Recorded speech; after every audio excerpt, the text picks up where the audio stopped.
What's up, everybody? Welcome to TeslaFix. Today we have another special episode because the UAW is on strike. And what does this imply for Tesla, who doesn't actually have a union in that sense? We have a special guest today to look at things like that and also on the Giga Mexico expansion. So let's see who is the guest today. Welcome to TeslaFix. Make sure to subscribe and like this episode. Brian White is here. Hi, Brian, from My Tesla Weekend. I'm glad you're here. Yeah, thanks. I knew it was going to be me because I saw the thumbnail.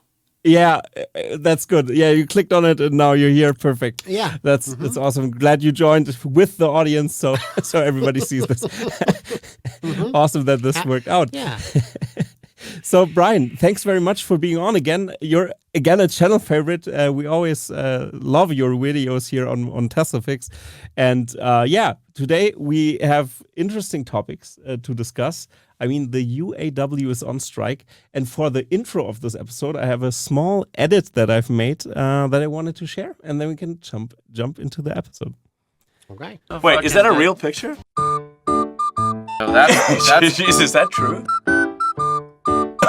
I have been clear with the big three. If we don't make serious progress, more locals will be called on to stand up and join the strike. What is that actually happened? of course it happened. I think Either the big three get down to business or more locals will be called on to stand up and go out on strike. this is a reflection of how Oh my God! dark we've become. Oh my God! A lot of Keep up the energy. Keep showing the companies that you are ready to join the strike if necessary. Oh my God! a lot of weird forces at odds with each other. Yeah, so that's the big news. And Elon reacted to it. How crazy is that? It's fun. That's fun. Yeah. I would just start by saying the workers are not the problem. The union leadership is being difficult, and they're not. Historically, they've done pretty bad by their workers, by their members, at least for the last 20 years, maybe longer. They've pushed through some really terrible deals. People have gone to prison over it, including executives at the car companies, and the union has something to prove. And well, they should. And the good news is there's so much scrutiny over this deal that shenanigans are very unlikely. The only way Sean Fain scores a win is not by taking a bribe, but by getting the most he can get for his members. He just has to do that in such a way that doesn't bankrupt them, because if there's no company left to work for, what kind of victory is that? So we've seen the big headlines with the UAW. It's an interesting time as well because the legacy car manufacturers are already in really much big heat right now to transition to EVs, and now we have a news cycle like this with the UAW striking, and it has a huge impact on the companies as well. So how do you think GM and Ford could handle this situation? Because we've seen it. Tesla released the Model 3 Highland now. They upped their quality in that sense. I mean, it's China made, but also the Cybertruck is on the horizon. Is Tesla so crazy with their wages that they are so evil like the UAW is painting Elon Musk and Tesla? Or do you think it's overblown a little bit here, and so how do you view the situation with the? Is it legitimized that they should go on strike and compare that to Tesla? That would be very interesting. The strike is 100% justified. These workers have not had pay raises in quite some time. Yeah. Their wages have fallen, and they were not tied to inflation. So the last 2 years alone would be enough to discuss renegotiation, to justify it. The contract had expired, and so now they are without contract. So now is the best time. The comparisons to Tesla are pointless and dishonest. They're saying we pay so much more than Tesla, but yet Tesla workers earn more. and they earn significantly more. It's not even close. What they, in order to get to those figures, they back out all of the stock-based compensation. And if you do that, because Tesla's only paying them this much.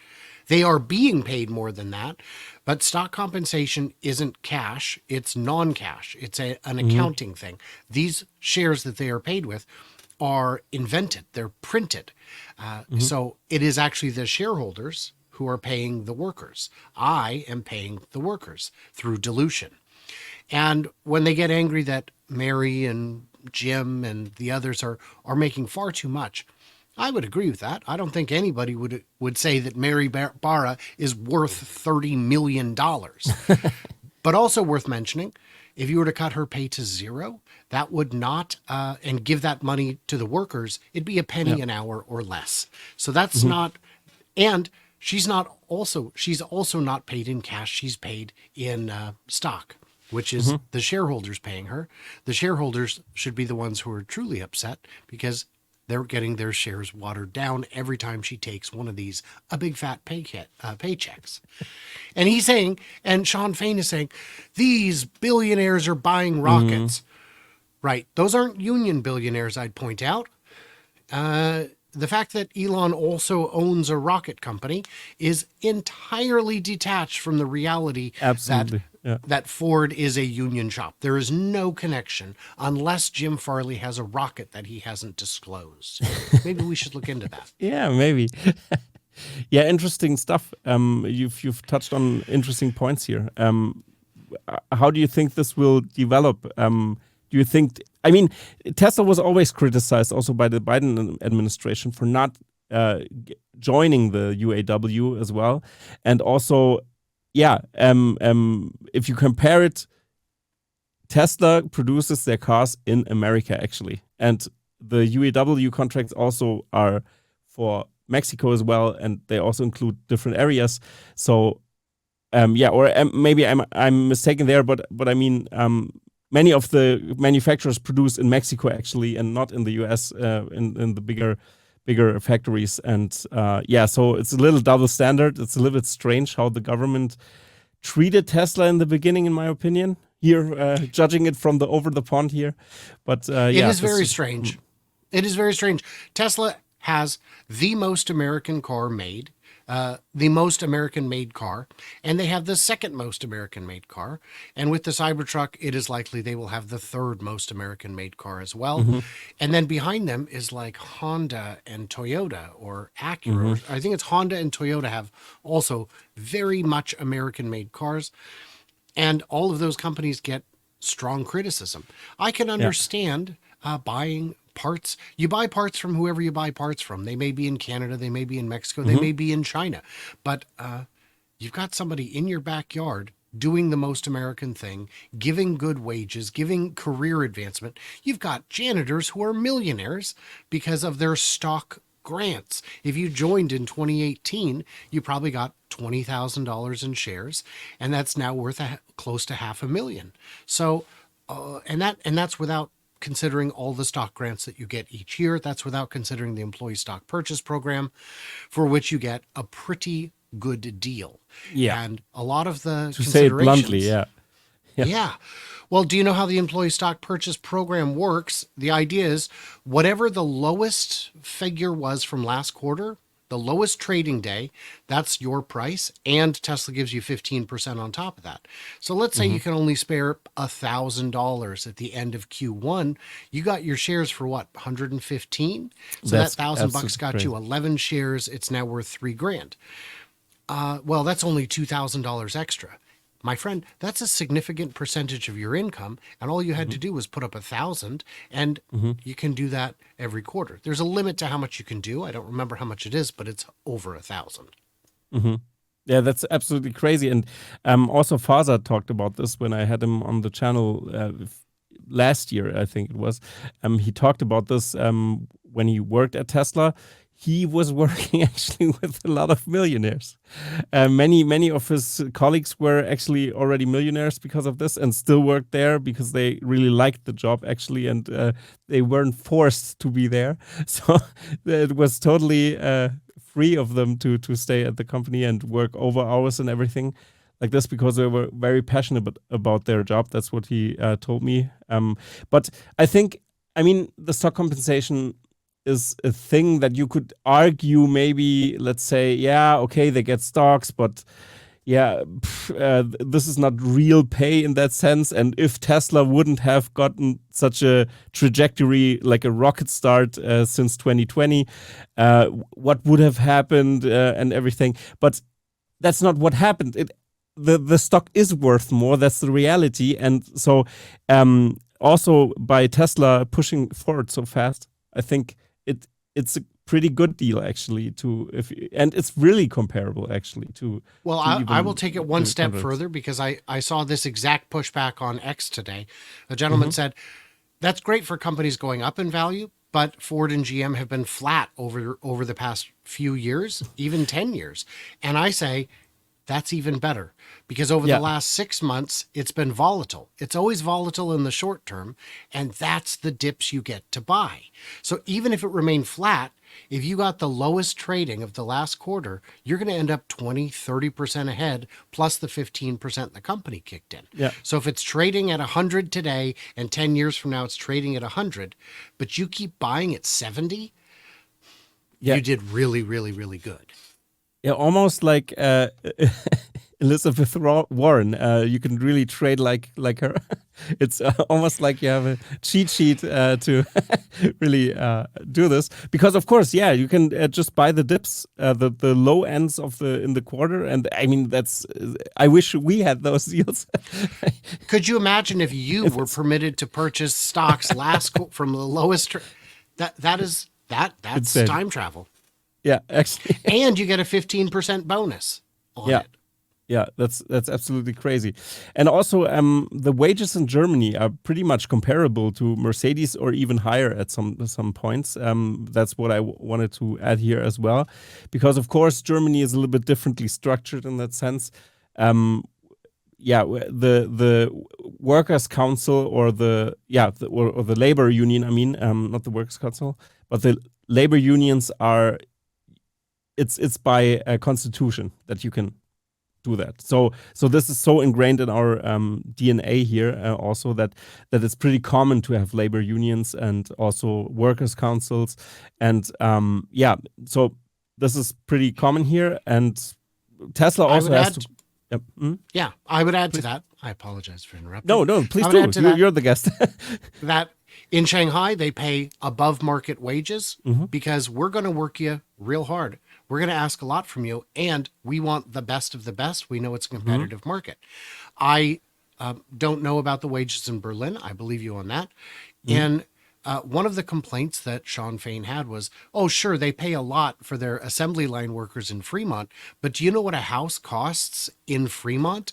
And the answer is a lot, but the workers don't live in Fremont. They live out of the city and commute in like people who work in factories almost always do, unless where you live and work is a factory town. So, you could definitely argue that the wages they pay assembly workers are not fantastic for living in San Jose or, one of the posher areas of the Bay Area. But Oakland is not as outrageous. And they also have the opportunity to transfer. The workers in Texas, when Elon had said, hey, FYI, you don't need a high school degree to work at Tesla. If you want to come straight out of high school and work here, we'll pay you, and I don't remember, I want to say $25 an hour. And I did the math at the time, and someone said, oh, that's slave labor. You can't live on 25. I said, you're 18. You don't have kids. If you have a wife, she can work there too. You can both get jobs. Now you're making a combined $50 an hour. That's $100,000 a year out of high school as a couple. Austin is not outrageously expensive. Like everywhere, it has rich neighborhoods, but there are also a lot of places where you can buy, especially in the areas surrounding the factory, which is outside of town a bit. So it is, and then but you're 18 and you're doing the stock purchase and you're getting stock grants. That's Holy crazy. smokes. And you can move up all day. Your whole career can be upward at Tesla.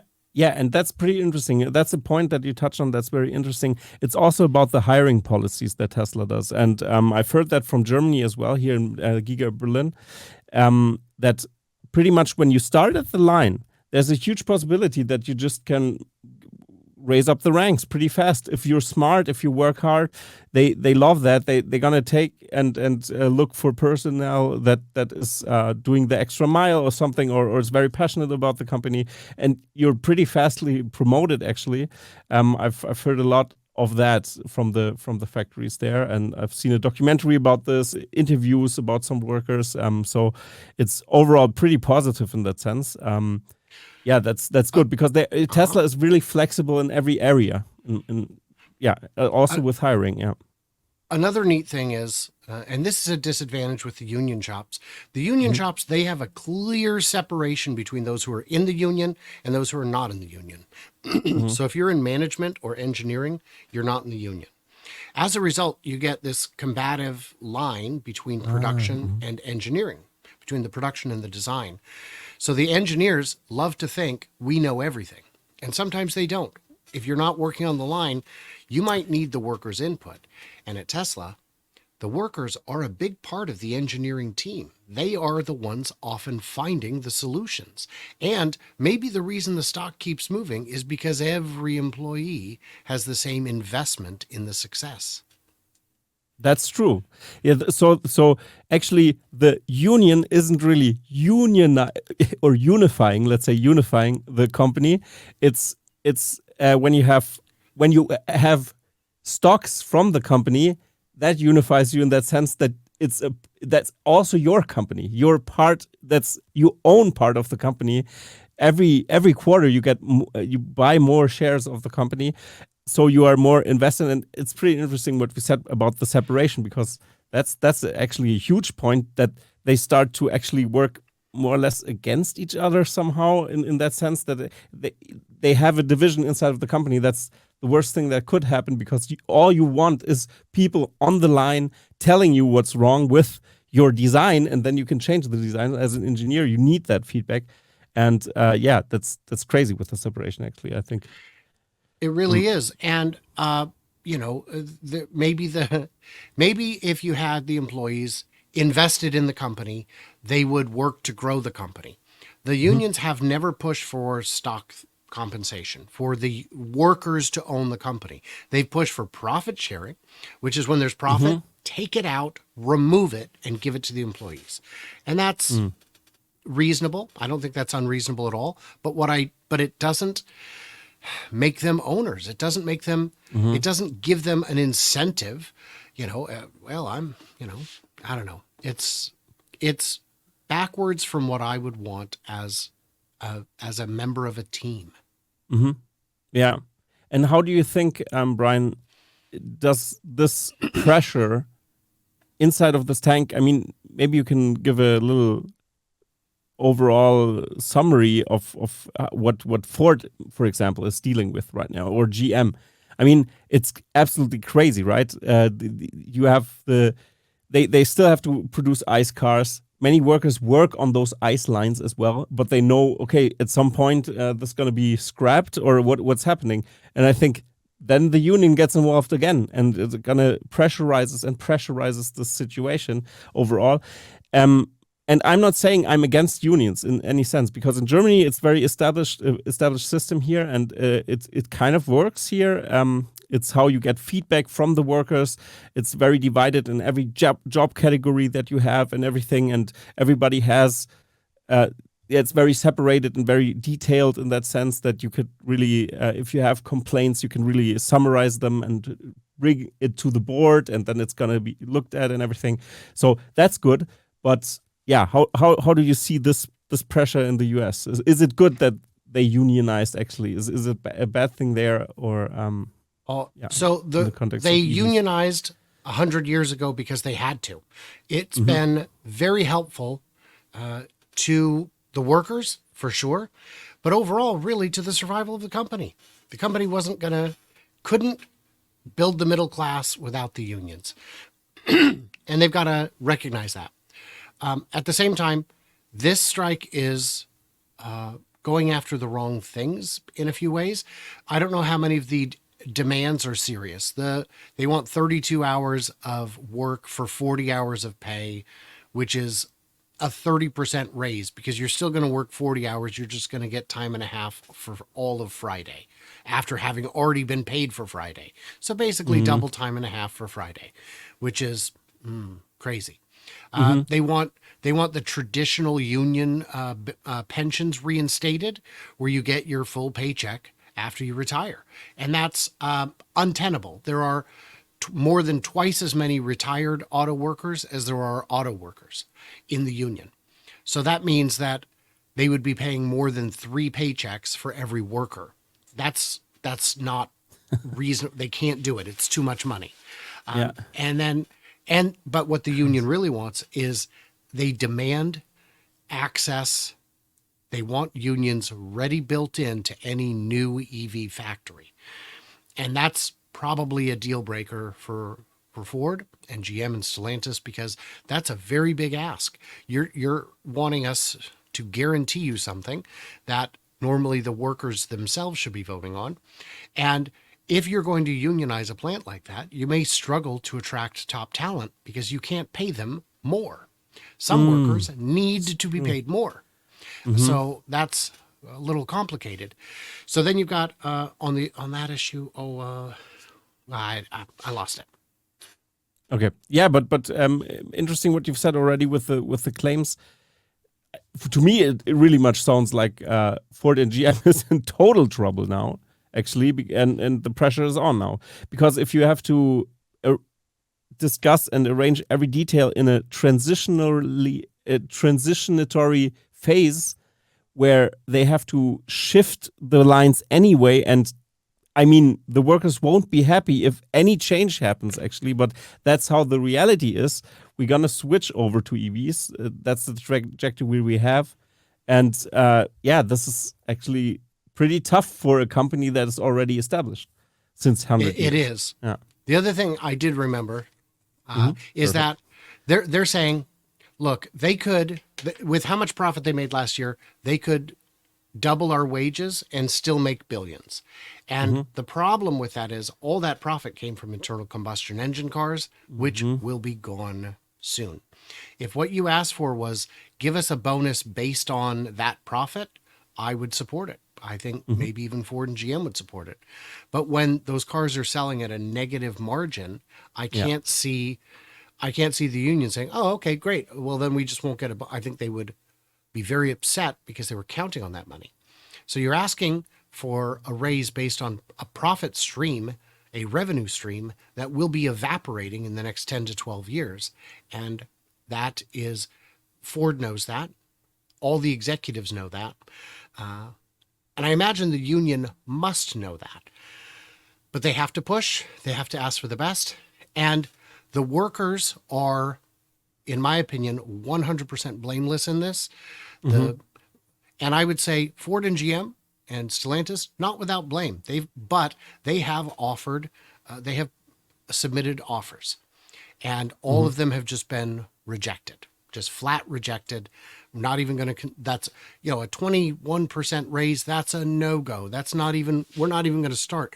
So you got a counteroffer. If you're not going to give me a counteroffer, this isn't a negotiation. Yeah, that's true. Oh man, that sounds horrible. And yeah, comparing the successes of Tesla in that sense is crazy, because it's almost like the structure of Tesla is a modern one to like a very like the top of the line. I mean, with the stock compensation in a growing market where the competition for Tesla is actually the ICE industry on the whole, not other EV manufacturers. I mean, 20% of the whole car market sounds crazy and awesome. And so are you still hearing me? Is everything? Oh yeah. I am. Sorry. Okay, perfect. I was okay. It was. I bumped my headphones, and a YouTube video started playing. So I apologize. Okay. Yeah. Okay. Yeah. Okay. No. Yeah. No worries. Yeah. But how do you see is the union their demands? Is it too backwards? Because when the head of the union talks about, yeah, but the housing is very expensive there in Fremont and stuff like this. The reality is that the housing market was exploding for the last 5 years. It's just ridiculous and crazy. But is there the company is GM to blame here? That's the reality we are living in. We have to figure this out. Then, like you said, you have to move somewhere else and come into the company somehow. You have to see it, because then if the factory would be in California, then they would have to pay them, like, I don't know how much, $500K a year or something, that they can finance their home there. Yeah. Well, we just wouldn't build it there. Well, great, Yeah. but people need jobs wherever they are, and there's also this. There's a lot of Tesla fans who say, you know what, enough with the big three, let them die. And I very strongly disagree with that. These companies built America. And I think having these auto companies is not just job security for millions of people, which it absolutely is, but it is also national security. You need to have your own industries to not be dependent on others. These are big international conglomerates we're talking about who have led the world. And we joke that Mary led and it matters when she didn't and it doesn't. But that doesn't mean that the company itself is not valuable and the employees themselves are not valuable. Yeah. And a big reason I want to see the employees getting the stock, getting the ownership, being part of it, is because at Tesla, there was an employee who said, hey, you know what? If we are making batteries, why don't we make mega packs? And that expanded the business. That is part of the reason the stock is worth what it is today. And somebody said, if we're making all these, actuators and electric motors and manufacturing and the dojo compute, all this compute, we could make robots. Somebody said that. It didn't all come from Elon. It came from somewhere up and down the chain. And these are the parts of the business that are expanding the value of the company entirely. GM wants to get into stationary storage, or at least they'd said so. And if they're going to be a big EV builder, they can. Why can't they? Why not? Even if their product is not the best in the industry and not the cheapest in the industry, there are people who will buy it just so it matches their car. The workers have no incentive to bring those ideas forward, especially if it's going to mean more work for me. And I don't fault them for that. It's just the structure of the business. Yeah. You've said that with the working hours. 36 working hours and getting paid 40 and stuff like this would be unthinkable at Tesla, I think, because Tesla is attracting top tier talent globally. We have to remember this. That means the pay and the conditions working at Tesla can't be so bad if everybody and their mom wants to work there. So this means, in my opinion, so it's very a popular employer, and in the rankings, almost from the universities and everything, the top actually that they want, SpaceX and Tesla is one of the top on the top of the charts there. It's all about your expectations. Yeah. If you know it's going to be long hours and hard work and you accept that, then you knew going in. I once took a trip to Mexico in August in the tropical part. I knew it was going to be 100 degrees and raining every single day. I just managed my expectations, dressed accordingly, and had a great time. If I thought it was going to be, moderately warm and dry, I'd have been miserable, but I knew better. Yeah, that's a nice comparison. This makes absolutely sense. And this maybe is a good transition, because I think we've talked about the union here pretty thoroughly. How you've mentioned Mexico, so let's transition there. Yeah, because Yeah, that's a good segue to the next topic, and that's of course Giga Mexico. Is Giga Mexico happening? We've heard that it's scrapped the plants. Oh my God, it's crazy. Tesla is bankrupt almost. You could say, if you expand it. So there was an excerpt from Walter Isaacson's book. Now, I don't know if you know much about his background, but he is a very sharp guy. He's was the editor of Time or a Time contributor. He's a professor. He is a very, very sharp guy and a great writer, in my opinion. But what he published is a book, not a newspaper and not a blog. Yeah. This is information that is, at the very least, months old because it's in a book. And books were not written yesterday. So if what he knew was true a month ago or 3 months ago, and definitely 6 months ago, if it was true then, that has no bearing on if it's true now. And the fact that we've seen the permits moving forward, the designs moving forward, suggests to me that Giga Mexico is still happening. Why would it not? And a lot of people said, well, it doesn't make sense. Just build it in Texas. Labor's a small part of the cost. Just build it in Texas. And that ignores the fact that that Mexico has twice as many free trade agreements in developing, especially in developing countries, than the U.S. If those cars are going to be sold throughout the world in developing countries, then it's going to need to work. It's going to need to be something that you can actually export. And we're seeing some footage there from Adrian CG on Twitter, on X, and he is out there. There's no groundbreaking yet. But as soon as that story broke, deputy minister of development, some high-ranking official in Mexico, in Nuevo Leon, said, no, in fact, if anything, the plant's going to be even bigger than we expected. So that means it's still moving forward. They may build a pilot line in Texas, but even that, it's tough to say because this is a whole new system. The unbox method is a whole new thing. But we did see a pilot line for Cybertruck built in Fremont. So they could build a pilot line in Texas and then the full factory at the appropriate time in Mexico. Yeah. So good news in that sense, because then we had a big nothing burger again because of the book. And I mean, yeah, it's funny because when you realize how fast decisions have to be made and how fast these decisions change, how maybe it was something with the permit, it looked bad or something, and then they said, maybe the probability that Mexico is going to happen is 20% or something like this, and suddenly there was a breakthrough in negotiations or anything, and suddenly it's 80%. This can change on a daily basis, even at Tesla especially, where they are so agile and making decisions very fast, right?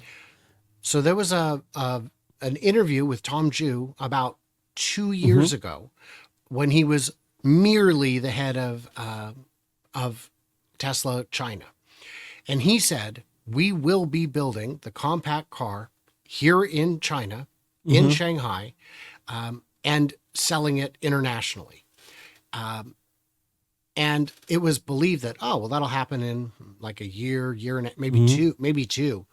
Well, here we are 2 years later, and there hasn't even been groundbreaking.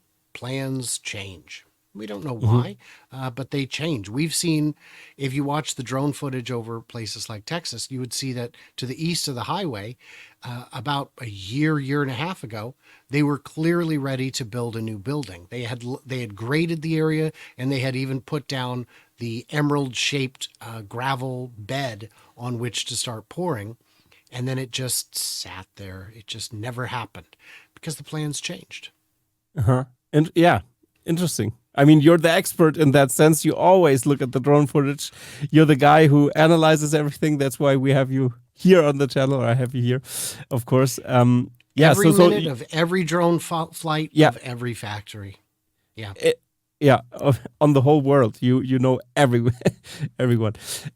So do you think it's going all easy going by plan? Do you think 2024 is realistic, or is it changing there?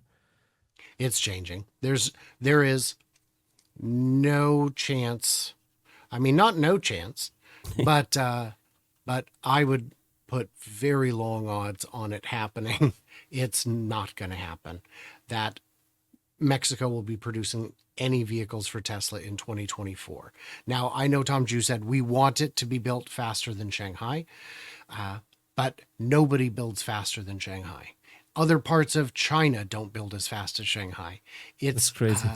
It is a real symphony of chaos that they're able to pull off there, because they've been building at a pace like that for 25 years now. So and the Mexico factory will not only be bigger, we believe, than Shanghai, it'll also be using new methods, which would lead to necessary delays. And even if they could get it built in a year, could they get the vehicle validated and roadworthy, road tested in that time? I'm going to say no, because we're already into September. We're almost in October. That's 15 months from now, and we haven't had groundbreaking. And by the way, that ground is rocky. That is going to be some difficult ground to grade and excavate. So Yeah, that's true. I do not see 2024 happening. Okay, yeah. So it's a bigger, let's say, construction site in that sense to really to get it out there. But do you know why they actually or can you speculate why they didn't produce it in China? So I mean, maybe because having it nearer the American factories, so they can take this process maybe to the other lines or adapt something, or why do you think? I don't think that's it. I think the Shanghai engineering team is very, very good. I think being 8 hours by road from Giga, Texas is not a huge advantage. It's probably a 45-minute flight. It's not too far.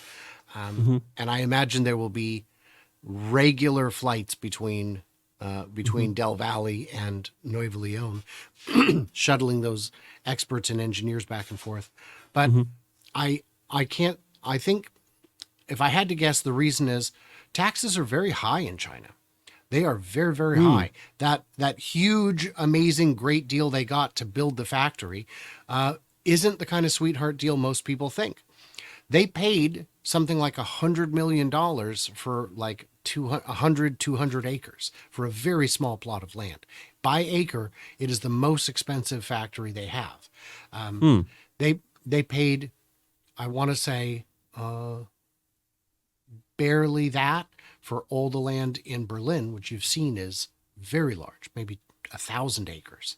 Yeah. And in Texas, they ended up with a net cost of like 60 million for 2,500 acres, which is vast amounts of land.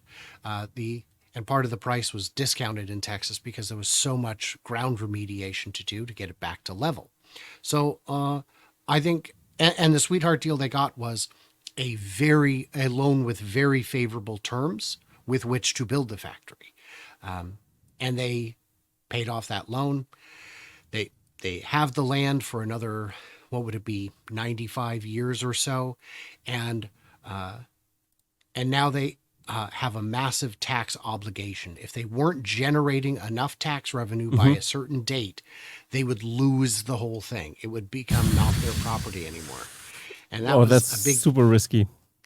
It was, but they knew what they were going to do and they knew it would work. And so they have paid that amount of tax that is not at risk. The factory continues printing money, generating tax revenue. So China is interested in having them expand, but I don't know if it's the cheapest option anymore. Interesting that you say that. I also think that we've seen that with the Model 3 Highland, that the Chinese, before that, I mean, Germany was the king of quality control. You could really say that. And over the years, with also the German car manufacturers expanding production also to China, the Chinese manufacturers really learned that quality control and everything, and they've adapted pretty fast. And the quality control is really much on par, if not even better now than the German engineering, that the big German engineering trope that we always hear. And I think that they are pretty good in that that sense, getting the luxury up a little bit more. China really loves the stuff. That's why they have a huge market in those luxurious vehicles, even more. And sometimes even the German car manufacturers aren't luxurious enough for them. That's why the local manufacturers of EVs have totally different designs, very crazy designs with assistance and gimmicks and interfaces and things where you can add your phone and control things that way, and WeChat integration and everything that they have there. And so I think you might be correct that China isn't the cheapest option anymore. I mean, they are upping the quality and everything, and I think it's a good thing to expand. Like the Model 3 is a perfect vehicle actually to produce there, and that's if you true. went back 20 years, China was known for nothing but bad quality. And then you go back to 2008 when the iPhone was, when all of a sudden we realized, with a little bit of supervision, they can make exceptional products. And then Tesla gets there and starts making cars. And now it's abundantly clear they've got quality control under control. If you want to buy garbage from China, you still can, but you can at least know that they're capable of building a better product. Whether or not you chose the right supplier being a different matter, because so much is made there. Now, even if they're not the cheapest, it could still be the best choice if the factory comes online quicker, if the finished product is enough cheaper and better. Because with the whole Saudi Arabia rumor this week, I said it doesn't make sense. They don't have any part of the supply chain. They don't make any parts. They don't have any engineers. They don't have enough workers. And, it'd be like if you said, I want you to come to my country and open a Subway sandwich shop. And you say, okay, great. Do you have a bakery? No, we don't have a bakery. You're going to have to open that too. Oh, okay. So then I'll just buy the meat. Oh, no, you're going to need to bring your turkeys and raise them. And also, we don't have mayonnaise because it's not kosher and or halal. It's not halal. Yeah, halal. So halal. it's Not the same kosher. rules. I apologize. Yes. And you're going to need to bring your own dairy. You're going to need to bring your own cows to make your own dairy. Oh, and also, nobody here eats sandwiches. You're like, well, why am I here? Why do you want me to come? We just really want a Subway. I don't know. People might want it. 3 people might want it. So even if the Saudi Arabia factory was free, it wouldn't make sense. And there's a line somewhere between Saudi Arabia not being a good deal at free and other countries being a good deal at expensive. And you just got to strike that balance. And it's possible. There are a number of low-wage countries that I wouldn't think would be a prime candidate, even though their wages are very low. But Mexico, I think, strikes a good balance. They're already making cars. They're already making parts. They've already, the wages are not the lowest, but reasonably low. And they've got the political will to get the factory in, built, and done. And many, this region really makes, really asks around to that for car manufacturers opening up shop there, because many third-party suppliers are there already. So also, it's a huge industrial complex there that's already aligned for the automotive industry. So this makes a lot of sense because the infrastructure is there, everything is there. It's so close to the American border as well. I mean, 8 hours.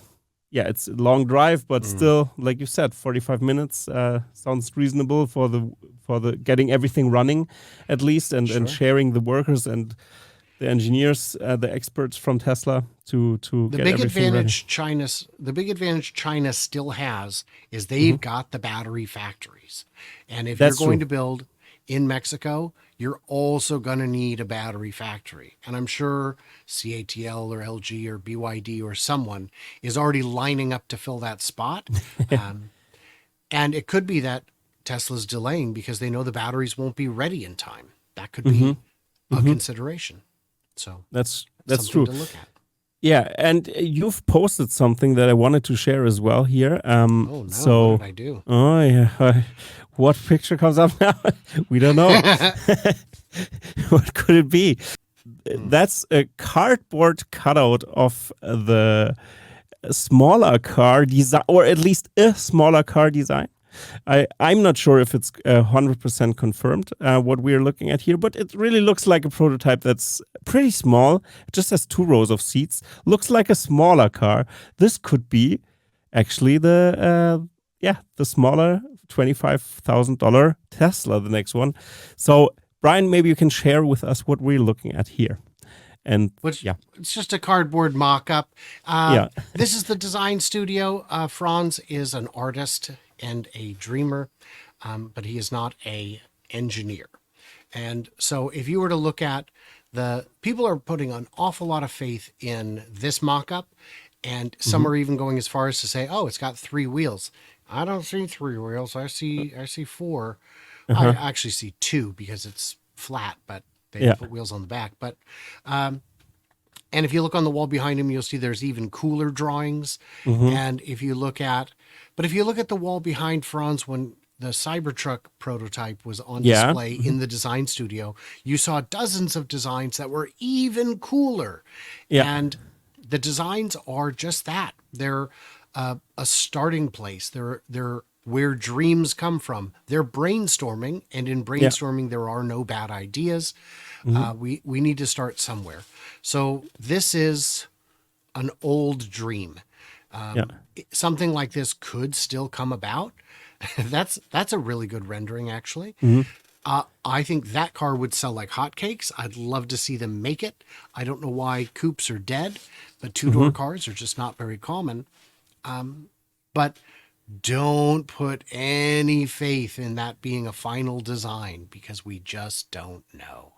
Yeah, that's that's true. Sadly, it's true. I wish we had more information. I wish we could sit in the brainstorming sessions live with a live stream right from the source. Yeah, but or just, I think just get front row seats. Just have a little gallery there. Yeah. Exactly. And you can even raise money by that. They just say, sit at a meeting with us here.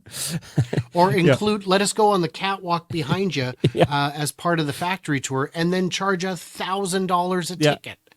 And if Elon Musk fires somebody, you can pay extra. It's also pretty interesting to see that because he has a reputation of getting mad, and then you can see mad Elon right in front of you. Yeah, who knows? Yeah, but that's true. I mean, those are just mock-ups so far, but I think this vehicle category will absolutely crush the European market and the whole market everywhere, but especially the European and the Chinese market. I think that's absolutely a game changer and so important for expansion of or getting to those 20 million cars a year number, of course. And yeah, it's gonna be pretty interesting what's happening still. So do you think? What do you think about the $25,000 car? Is it this game changer? Is it gonna? It is. It is 100% a game changer, and I will tell you why. So, anybody can, they'll make it, but everyone will. Volkswagen's going to make a $25,000 car. They're not. Yeah, they already planned that. It's very, very difficult, and I'll tell you why. So, I don't know if you saw, but Li Auto out of China just showed off their minivan. It's a smaller than a minivan. It's an MPV, and if you can find that, you can pull it up. Yeah, I'm gonna. But it's. The look is not for everyone. I liked it when I saw it camo wrapped, and then when I saw it unwrapped, I thought, oh dear, that looks like a Prius that got a bee sting. So it's, but the problem is the price for that car in China for the Chinese market is $70,000. Okay, crazy. So if that costs 70 grand in China, that means it's 80 to 100 anywhere it's exported to. That's true. If China can't build that minivan for 40, 50,000, everyone is going to struggle getting to 25,000 on a compact with any kind of profit. When Tesla says they can sell a $25,000 car with a profit, I believe them. Because even though it may have taken them some time, they've hit their targets on most of their new models. The Model 3 was supposed to be $35,000, and for a time it was, but adjusted for inflation, it's currently below the $35,000 price it was announced at. So that means if it were it not for inflation, it would be under $35,000. You can't predict inflation, but adjusted for inflation, the price still works. So then you've got, so when Tesla says we can do it for 25, I believe they've got some new manufacturing techniques in addition to unboxed that will take it to the next level. Okay, thank you very much for this answer. I mean, you've heard it here as well. If you agree with Brian, please write it down in the comments below, and what your guess is when the $25,000 car will come from Tesla. Is it next year? Is it the year after that? Is it 2035? Write your guesses down. I would love to read them. Or is Brian totally off and you have to write hate comments? Then write them here, please. Not on his channel, please. You can do it either way. Either way, I'm fine. Okay, perfect. So, yeah, Brian, thanks very much. We are reaching the end of the episode. I'm very happy that you've been on here. You've gave a lot of insights that are very important about the UAW, and we've talked about so many things. So, yeah. Thanks very much. Do you have something to say to my audience, something that's on your heart that you want to get out there, something to plug or something?